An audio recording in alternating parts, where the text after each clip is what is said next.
What if Mars is not as finished as we thought? That is the question scientists keep running into right now, because the newest results coming back from the planet are starting to make Mars look much more interesting and much less simple than it used to seem. One of the biggest headlines comes from NASA's Perseverance rover.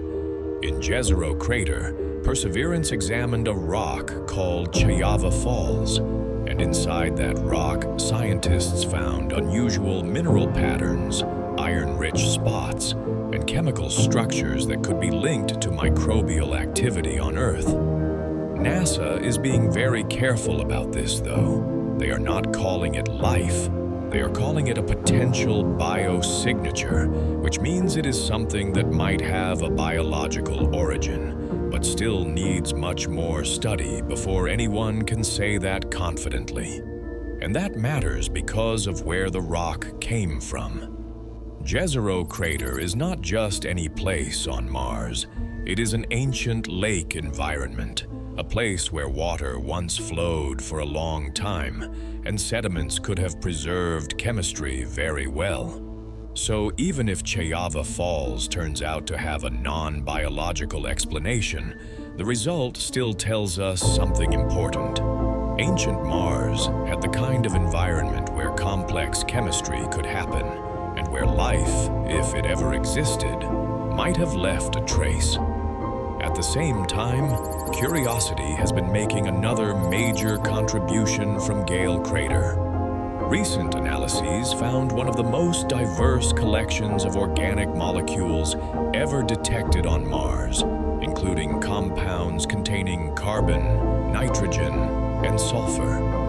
Those are not proof of life either, but they are exactly the kinds of ingredients that make scientists pay attention, because on Earth, these elements are central to biological chemistry. The big takeaway is not life was found.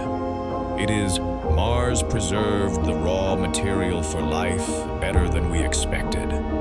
Then there is methane, which is still one of the weirdest unresolved stories on Mars. Curiosity has seen methane spikes near the surface, sometimes appearing and disappearing in ways that do not fit neatly into a simple explanation. But the Trace Gas Orbiter, which looks at the planet from above, has found almost no methane at all and set a very low global upper limit. So right now, the data do not line up cleanly. If methane is real, it may be very local, very short-lived, or trapped underground and released only in bursts. That is why Mars feels so alive as a scientific story right now. It is not because we have proof of life. We do not. It is because the chemistry keeps getting more complicated, not less. Every new result seems to say the same thing in a different way. Mars was not just wet, it was chemically active, and some parts of it may have stayed that way far longer than scientists once thought. China's Zhurong rover added another surprising piece to that picture. In Utopia Planitia, researchers found cracked salt structures and hydrated minerals that suggest water-related activity may have happened as recently as about 400,000 years ago. In geological terms, that is extremely recent. It means Mars may not just have ancient watery history in the very distant past.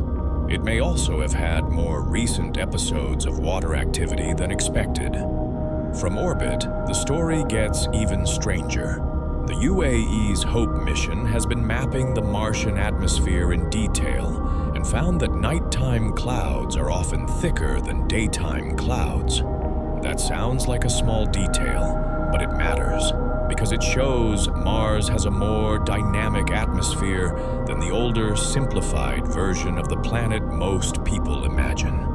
And then there are the atmospheric surprises from NASA's MAVEN mission and Perseverance. Mars has now been observed producing visible light auroras, and Perseverance even recorded electrical sparks in passing dust devils.